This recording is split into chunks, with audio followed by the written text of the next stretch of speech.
नमस्कार। पाकिस्तान की तरफ से किए जा रहे हमलों के बीच भारत सरकार ने कई एडवाइजरी जारी की हैं, जहां पर फ्लाइट्स को रद्द कर दिया है और इसके साथ ही स्कूलों को बंद करने की, बैंकों को खोलने की तमाम जो जानकारियां हैं वो सामने आ रही हैं। फिलहाल न्यूज़ रूम में हमारे साथ महिमा मौजूद हैं।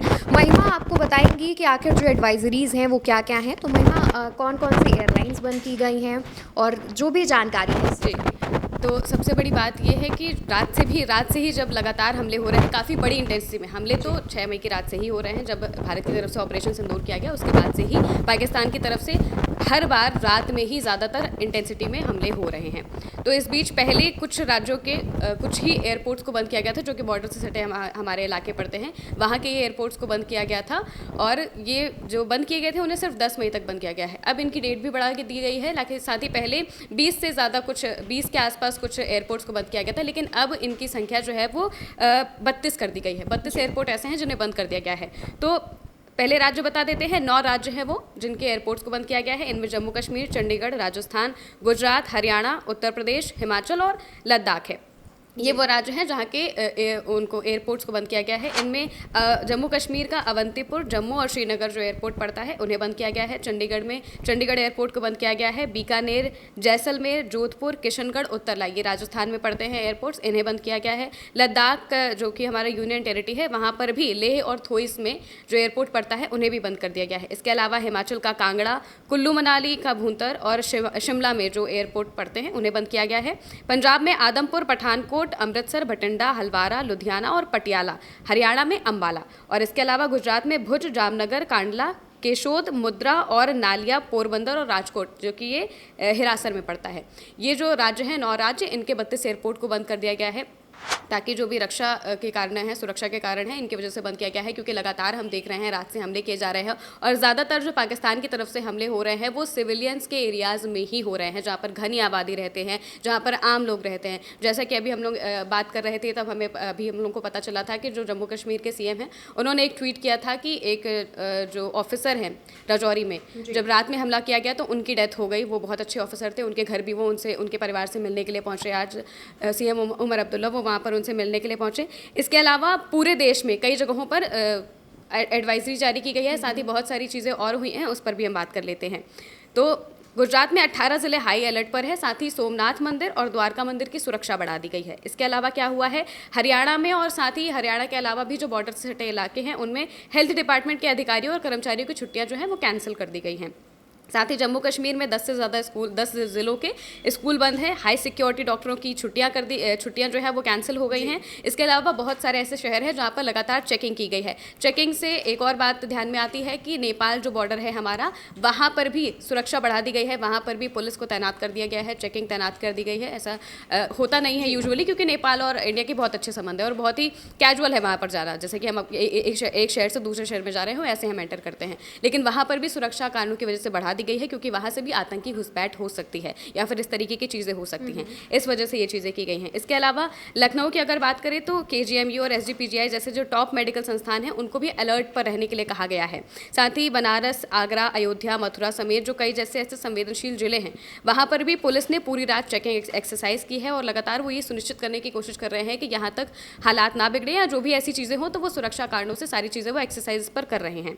इसके अलावा कुछ जिलों के डॉक्टरों की भी छुट्टियां कैंसिल कर दी गई हैं। नेपाल बॉर्डर पर अलर्ट जारी ही है, निगरानी बढ़ा दी गई है। एम्स दिल्ली में भी डॉक्टरों की छुट्टियां रद्द कर दी गई हैं। जालंधर कैंट में और जो पंजाब के जो सटे इलाके हैं जहाँ पर रात से ही लगातार गोलीबारी हो रही है, पाकिस्तान की तरफ से अटैक हो रहा है, वहाँ पर दिन में भी बाजार बंद कर दिए गए हैं, दुकानें बंद करने के लिए कहा गया है। लोगों को ये बार बार कहा जा रहा है, अपील की जा रही है कि आप घरों में ही रहें, आप बाहर ना निकलें, क्योंकि जिस तरीके से अटैक हो रहा है हमें नहीं पता कि कब भाई बहुत सारी वो चीज़ें। हालांकि भारतीय सेना की तरफ से लगातार ये कोशिश की जा रही है कि इंटरसेप्ट कर दिया जाए सारे मिसाइलों को, लेकिन कल जिस तरीके से एक राजौरी में हो गया तो इस तरीके की चीज़ें और ना हो पाए, तो इस वजह से सिविलियंस को घर पे रहने के लिए ही कहा गया है। इसके अलावा बहुत सारी जालंधर में खासकर प्रशासन ने एक एडवाइजरी जारी करते हुए कहा है कि जो बड़ी सभाएं होती हैं, जो भीड़ होती हैं, उनसे बचने के लिए कहा गया है। बड़े जो ऑर्गेनाइजेशंस होती हैं, मान लीजिए कोई चीज़ें ऑर्गेनाइज की जाती हैं तो उन्हें भी बंद करने के लिए कहा गया है। कोई भी भीड़ इकट्ठा ना हो, इसके लिए खास तौर से कही गई है।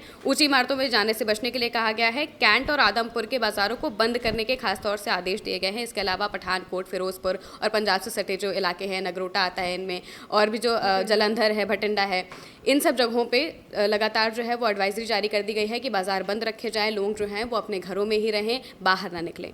बिल्कुल। और बीते दिन अगर हम 9 मई की बात करें तो लगभग शाम के आसपास ये अपडेट सामने आई थी कि बाज़ारों को 5 से 7 बजे के बीच बंद कर दिया जाए। इसके बाद 9 मई की रात काफ़ी जगहों पर ब्लैकआउट किया गया, क्योंकि ब्लैकआउट करने से दुश्मनों की जो मिसाइल है वो थोड़ा गुमराह हो जाती हैं। इसके अलावा हमारा एयर डिफेंस सिस्टम पाकिस्तान के मुकाबले बहुत अच्छा है, हमारी भारतीय सेना बहुत अच्छे से काम कर रही है, जिससे जो आम लोग हैं उनकी जान पर खतरा ना बने। लेकिन जी महिमा, जब बात कर रहे थे तो हम लोगों ने एक वीडियो देखा था, पंजाब का ही एक वीडियो था जहाँ पर जगह मुझे याद नहीं आ रही है, वहाँ पर कहा गया था कि अपील की गई थी जो डिफेंस का वॉलंटियर करना चाहते हैं लोग वो आ सकते हैं, तो वहाँ पर भीड़ लग गई। बहुत सारे ऐसे युवा सबसे ज़्यादा देखने को मिले, इसमें लड़के भी थे, लड़कियाँ भी थे जो डिफेंस के लिए काम करने के लिए वॉलंटियर करना चाहते हैं। इनमें खासतौर से उन्हें सरहद पे नहीं भेजा जाएगा, बल्कि जो अगर छोटे मोटे काम होते हैं, मान लीजिए अगर हेल्थ में किसी की ज़रूरत पड़ती है या फिर ऐसी कोई भी ज़रूरत होती है, वॉलंटियर वो कर सकते हैं। तो इसके लिए भीड़ वहाँ पर लग गई। ये एक सुखद खबर है एक तरीके से कि हमारा जो देश का युवा है वो खास तौर से इस चीज़ को ध्यान में रख रहा है कि वो अपने देश में जो भी चीज़ें हो रही है उसके लिए वो योगदान करना चाहता है, इसको लेकर बढ़ चढ़ कर आगे आ रहा है। और जैसे महिमा ने एक पॉजिटिव खबर बताई, तो अभी कुछ देर पहले मैंने भी एक खबर पढ़ी थी जहां पर गोरखपुर में एक छोटी सी बच्ची ने अपने गुल्लक के पैसे प्रधानमंत्री राहत कोष में दान किए हैं। उसके पिता ने उसके गुल्लक में पैसे मिलाकर लगभग जो राशि है वो दान की गई है, 50,000 के आसपास ये राशि बताई जा रही है। तो देखिए, छोटे से छोटे बच्चे तक अपने देश में योगदान करने के लिए आगे आ रहे हैं, और उसके बाद जब युवाओं को वॉलंटियर करने के लिए बोला गया तो जाहिर तौर पर बड़ी संख्या में ना सिर्फ लड़के बल्कि लड़कियां भी वहां पर मौजूद नजर आई। दूसरी तरफ आतंकिस्तान है, जहां पर संसद में बच्चों को लेकर एक बहुत विवादित बयान वहां के रक्षा मंत्री ने दिया था। और ये जो तमाम चीज़ें हैं ये बताती हैं कि कैसे भारत पाकिस्तान से आगे है, किन वजहों से आगे है, और पाकिस्तान जो कि आतंकिस्तान भी है वो लगातार कायराना हरकत कर रहा है, और भारत के जो आम लोगों के आबादी वाले इलाके हैं वहाँ पर निशाना लगाने की कोशिश कर रहा है। इससे जुड़ी जो अपडेट्स हैं, चाहे वो अच्छी खबरें हों, बुरी खबरें हों, सब जो है वो उल्टा चश्मा यूसी की तरफ से आप तक पहुँचाई जा रही हैं। इसलिए हमारे साथ बने रहिएगा और साथ ही चैनल को सब्सक्राइब करिएगा।